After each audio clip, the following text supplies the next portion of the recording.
Hi everybody. One of the things I get asked about most, and one of the things I see a lot of as well, is hamstring issues, whether that be a hamstring strain or just hamstring tightness, or maybe you've got tightness in the lower back. And actually it could be the fact that your hamstrings are really tight. That could be the issue. So if you've been to see me before, or if you come to my yoga classes, I've kind of beat on quite a bit about how best to stretch the hamstrings. Firstly, I don't want to go on about this because you should know this if you're watching this video anyway, because you'll probably be a patient or a student of mine. It's best to have warm muscles first before you stretch. So make sure that you're doing this after exercise. Okay, so there is a leg stretching routine video that's on YouTube already that I do signpost to people to quite a bit, and that's a full leg stretch routine. It's 3 stretches to be done each side bilaterally, so left and then right, or right then left, depending on what's going on, and that is pretty sufficient. That kind of does everything, does hamstrings as well, but this is an extra hamstring stretch and it's wicked, and it's kind of based on yoga, of which I teach a lot of and I practice a lot of, but it's my version, as is many things that I teach people. I've kind of partially made it up, I think. So I'm going to show you a really effective, very kind, and when I say kind, it is kind on the joints. Most people stretch hamstrings with straight knees. I'd rather people didn't do that at all, because it does put quite a bit of pressure on the knee joint, and that doesn't need to be the case.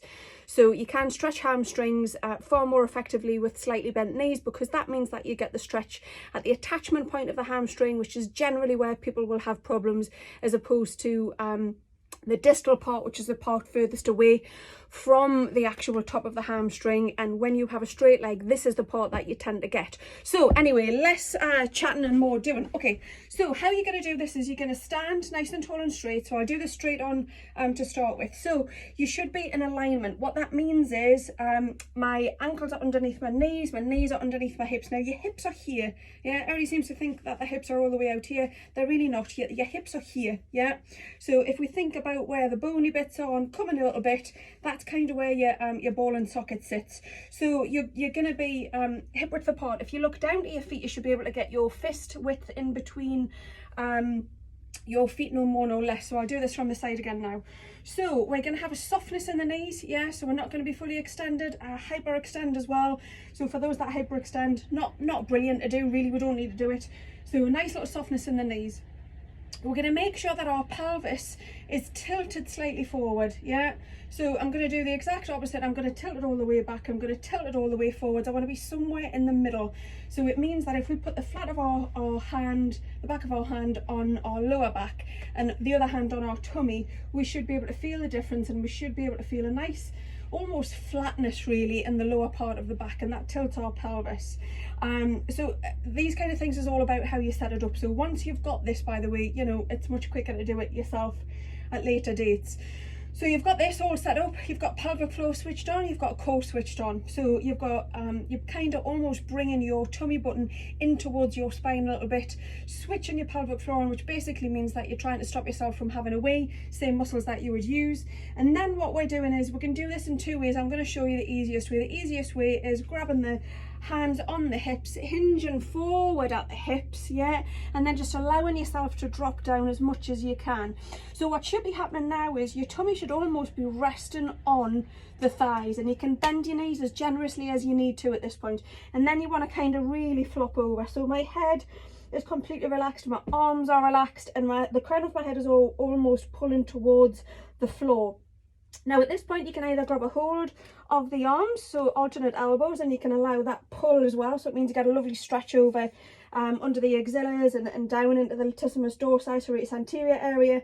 But really this is a hamstring stretch. So what we're wanting to do is, now that we've got our soft knees, we want to push our bottom up towards the ceiling, but keeping a bend in the knee, and you should feel a really intense stretch over the hamstrings, and we want to stay here for a good 30 seconds. Humans always count too quickly, so unless you've got a counter, then count to 40. If we're doing this with the arms and if we're really hanging over, it means that we are getting all of the fascia of the lower back as well. So we're relaxing out the lower back, we're relaxing out the arms. It's an absolutely wonderful stretch, and it's lovely and kind to the hamstrings and the knee joints. So get familiar with that stretch.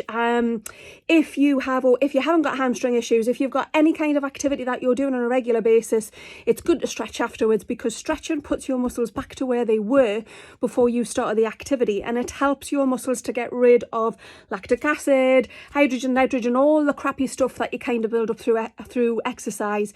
And if you don't have those trapped in the muscles, then the likelihood is you've got less likelihood of having an injury and less likelihood of having DOMS, delayed onset of muscle soreness. Hope you found that useful. If you do, share it. If you've got any comments, I'm always here to hear them. Take care. Bye.